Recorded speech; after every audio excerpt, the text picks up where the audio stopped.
Ready? Start करो जी।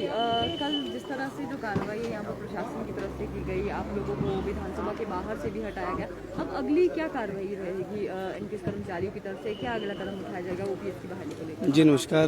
सबसे पहले तो मीडिया का मैं धन्यवाद करूंगा और साथ ही साथ प्रदेश के समस्त कर्मचारी साथियों का धन्यवाद करना चाहूँगा जो कल यहाँ पूरा दिन भर हमारे साथ डटे रहे और रात तक हमारे साथ डटे रहे और इस प्रदर्शन को एक बड़ा प्रदर्शन बनाया और एक इतिहास पिछले कल जो है कर्मचारियों ने रचा है। साथ ही साथ मीडिया का मैं धन्यवाद इसलिए करूँगा कि पूरा दिन भर मीडिया ने जो कवरेज दिखाई है इसके लिए मीडिया का बहुत बहुत धन्यवाद। और जो कार्रवाई शाम को देर रात को पुलिस के द्वारा की गई वो बहुत निंदनीय है और हम इसकी आलोचना करते हैं। और ये अगर माननीय मुख्यमंत्री महोदय के इशारे पर हुई है तो मुझे लगता है कि ये सीधे सीधे लोकतंत्र की हत्या है और उनको इस बात का अगर नहीं पता तो ये अधिकारियों के ऊपर जो है सीधे आज ही कार्रवाई होनी चाहिए, ये हमारी मांग है।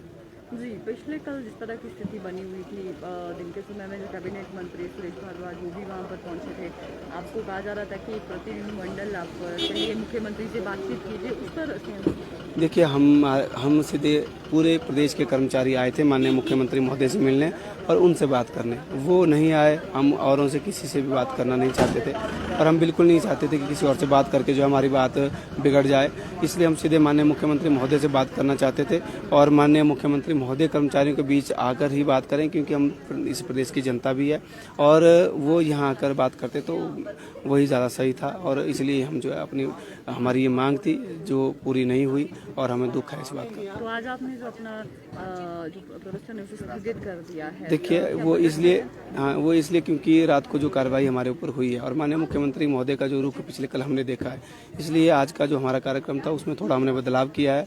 अभी हम बजट का इंतजार कर रहे हैं और उसके बाद हम जो आगे की रणनीति तय करेंगे। जी, कुछ और लोग भी हैं यहाँ पर एनपीएस से जुड़े हुए, उनसे भी बातचीत करते हैं। जी सर, अपना नाम बताइए पहले। मैं सुरेंद्र कुंडी, डिस्ट्रिक्ट प्रेसिडेंट एनपीएससीए डिस्ट्रिक्ट सिरमौर। जी सर, पिछले कल जो है बात नहीं बनी प्रशासन से, ना मुख्यमंत्री बाहर आए, ओपीएस की बहाली को लेकर भी कुछ यहाँ पर बात बनते हुए नहीं दिखे, अब आगे क्या करेंगे? अब इनिशिएटिव तो मैं कहना चाहूँगा कि honourable chief minister of Himachal Pradesh is known for his sweet smile and for his humbleness and cordial behavior with the public. But yesterday it was definitely disappointing the way he denied our request to bless us as a large number, because the people from all over the state have come over here just to seek the blessings of the Honorable Chief Minister, and definitely it was disappointing. जब पिछले कल मुख्यमंत्री की तरफ से कह दिया गया था, आप लोग खुद उनके पास चलकर अगर अंदर बातचीत करते हैं, आपका प्रतिनिधिमंडल अगर उनके पास जाके बातचीत करता है तो वो आपकी समस्याओं को सुनने के लिए पूरी तरह से राजी, लेकिन जी पहली बात तो ये ma'am, we didn't get any formal invitation from the office side, and secondly the whatever representation, even we have a very bitter experiences previously. The last time the talk what held with the Honorable Chief Minister at Dharamshala, definitely the outcome is not satisfactory. So the Honorable Chief Minister they assured us that the committee would be constituted within a time framework, and the committee will have one senior IPS officer, IAS officer who will be from NPS. Secondly, 30% member of the committee would be from NPS here. But definitely both things didn't happen over there. Neither the committee was constituted within the time framework, and nor there is a member, not even a single member from NPS here has been added in that particular one thing. कितना time frame दिया गया था आपकी तरफ से कि कितने समय में के अंदर जो कमेटी है इसका गठन? Definitely we were expecting within a fortnight the committee would be constituted, and last it was the 31st of the month of December, and we were expecting that in the new year definitely we would get some outcome from the committee. तो कल जो cabinet में यहाँ माफ कीजिएगा विधानसभा में यहाँ पर जो कैबिनेट है उसे जो कमेटी है उसका गठन कर दिया गया है, जिसमें चीफ सेक्रेटरी उसके जो है अध्यक्ष उनकी जो ये कमेटी वैसे बनाई गई है, तो क्या आप इस चीज़ से सेटिस्फाई नहीं, क्योंकि अब एम्प्लॉयज़ की जो आप लोगों की जो समस्या उसको लेकर विचार विमर्श उस कमेटी में यहाँ पर किया जाएगा? Definitely ma'am, it hardly matters to our satisfaction. But definitely the committee, whatever has been constituted by the Honorable Chief Minister, we definitely respect that committee and all the committee members. But when the outcome would come, as we already told, there is not a single member from NPS here. Our opinion has not been considered. The assurance of the Honorable Chief Minister has not been honoured in the committee constitution. So that's why it is very difficult for we people to trust the outcome of the committee. जी, तो अभी budget session है, आज इंतजार करेंगे आपकी, क्या OPS को लेकर कुछ फैसला निकल कर आता है यहाँ पर budget session? Obviously, being citizen of the state, every person has the right and of course expectations of the budget. Similarly, we NPSC employees have a lot of expectations of the budget, as it has already been announced in the Rajasthan government, by the Rajasthan government in the budget season. We are also expecting that some side of surprising announcement definitely would come from the Honorable Chief Minister in the budget session. जी, कुछ और लोग भी हैं यहाँ से, उनसे भी बातचीत करना चाहेंगे। सर, अपना नाम बताइए पहले। शुक्रिया, मैं ओम प्रकाश आज़ाद हूँ, जिला चंबा से और राज्य प्रवक्ता हूँ NPSC का। तो क्या कहना है सर आपका? पिछले कल ना तो मुख्यमंत्री आए, आप लोगों को भी बुलाया जा रहा था, तो कुछ बात यहाँ पर OPS को लेकर नहीं बन पा रही थी, तो क्या कहना चाहेंगे इस तमाम? देखिए, सबसे पहले आप मीडिया वर्ग का बहुत बहुत धन्यवाद, तहे दिल से धन्यवाद कि आप हमारी मांग को हर मंच पे उठाते हैं और हर जनमानस तक पहुँचाते हैं। मैं दिल से ये बात कहना चाहूँगा कि पिछले कल से सिर्फ सरकारी कर्मचारी ही आहत नहीं हुआ है, हिमाचल का बच्चा आहत हुआ है। पिछले कल 70-80 हज़ार जो सरकारी कर्मचारी था, वो जिसमें माताएं भी थी, बहनें भी थी, बुजुर्ग भी थे और जवान भी थे। तो एक आस लेके आए थे हिमाचल के पिता से। एक मुख्यमंत्री किसी भी प्रदेश का पिता ही होता है, पिता माना जाता है, क्योंकि वो उस जिस जनता है उसका पालन पोषण करता है। और सरकारी कर्मचारी को रीढ़ की हड्डी कहा जाता है, और रीढ़ की हड्डी पे कल ऐसे प्रहार किए गए जो कि मतलब असहनीय थे। हमें भी कई लाठियां पड़ी, हमने अभी चोटें हैं हमारे शरीर में, और हमारी बहनों के कपड़े फाड़े गए पुलिस के द्वारा। ऐसा एक्शन मतलब हिमाचल के काले 3 मार्च का दिन जो है काला अध्याय लिखा जाएगा कि हिमाचल के बहनों को, माताओं को लाठियों से पीटा गया, उन पे पानी की बौछारें की गई। और मैं आपको एक बात और बताना चाहूँगा कि हमारा जो पैदल यात्रा थी, मंडी से हम पैदल चले थे। और मैं आपको ये भी बता दूं कि हिमाचल के किसी भी पुलिसकर्मी के साथ, हमारे कर्मचारी के द्वारा, किसी भी व्यक्ति के साथ किसी भी तरह का कोई हमारे कर्मचारी के द्वारा कोई दुर्व्यवहार नहीं किया गया। आप कल हमारी संख्या 70-80 हज़ार लोग हम थे। आप ही बताएं मीडिया वर्ग कि हमने एक भी तिनका जो है मतलब हमारी वजह से यहाँ पे पड़ा हो या कोई किसी के घर का शीशा टूटा हो, ये तो बहुत दुर्भाग्यपूर्ण था। हम पे लाठियाँ बरसाई गई और हम एक आस लेके आए थे मुख्यमंत्री महोदय से, आप हमारे सामने तो आए, कम से कम आप पिता हैं, हम आपके आंगन में बैठे हैं, आप एक बार बताएं तो सही। अगर आपने नहीं बहाल करनी ऑफिस तो भी बताएं कि भाई कारण तो बताएं। आपकी जनता आपके द्वार पे खड़ी है, मुझे लगता है कि उनका दायित्व तो बनता है, जो कि शायद पिछले कल नहीं निभा पाए।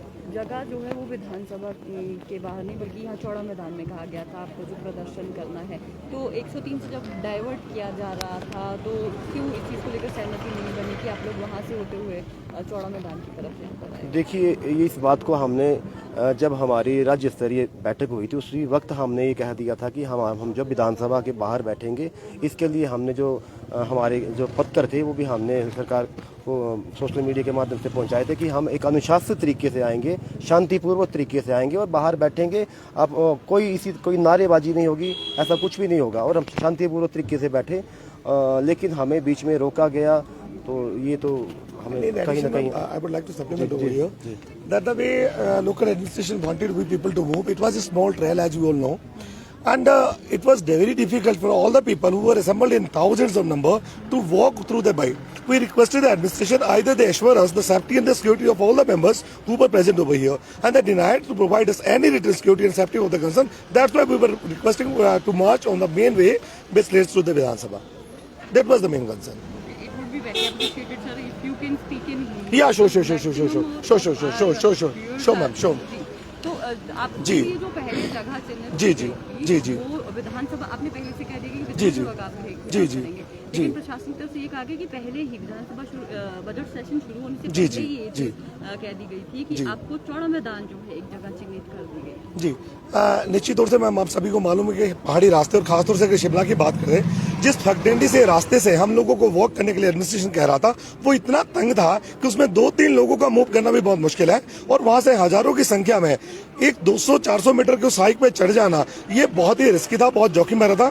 हमने जो डिस्ट्रिक्ट लोकल एडमिनिस्ट्रेशन हमारे पास आए, हमसे उनसे रिक्वेस्ट किया कि या तो हमारे कंसर्न मेंबर्स की सेफ्टी सिक्योरिटी हमें रिटर्न में दी जाए, हम मूव करने के लिए तैयार थे, परंतु ऐसी कोई भी लिखित आश्वासन हमें नहीं मिला। इसलिए हम चाह रहे थे कि ऐसा खुला रास्ता में मार्च करने के लिए मिले जहां से हम लोग 1000 की संख्या में विधानसभा तक जा पाए, जबकि हमने अपनी उसे रिटर्न एश्योरेंस देने की गारंटी दी थी कि किसी भी प्रकार का ना तो हमारा कोई सदस्य विधानसभा में एंटर करेगा, हम सिंपली इसी जगह आना चाहते थे, और ना ही किसी प्रकार की इंडिसिप्लिन वहाँ पे क्रिएट करेगा। ये डिस्ट्रिक्ट एडमिनिस्ट्रेशन दोनों डीसी साहब और मैडम एसपी वहाँ पे थे, दोनों की हमने रिटर्न देने के लिए कहा था, तो लोग एडमिनिस्ट्रेशन ने ना तो हमें एश्योर किया और हमारी एश्योरेंस को भी ऑनर नहीं किया। तो यही रीजन रहा कि हम लोग उस मेन रास्ते से जाने की कोशिश कर रहे थे। जी, तो आगे अभी आपकी क्या रणनीति रहेगी बजट सेशन का? तो मतलब बजट के खत्म जी। होने का इंतजार तो आप फिलहाल कर ही रहे हैं। मैम, अगर मैं कल के सिनेरियो की बात करूं तो डेफिनेटली जो उसका आउटकम निकल रहा है उसके हिसाब से एक स्ट्रेटेजिक चेंज जो है इनएविटेबल हो गया है, यानी बहुत अवश्यम हो गया हम लोगों को कि हमें स्ट्रेटेजी में परिवर्तन लाना होगा।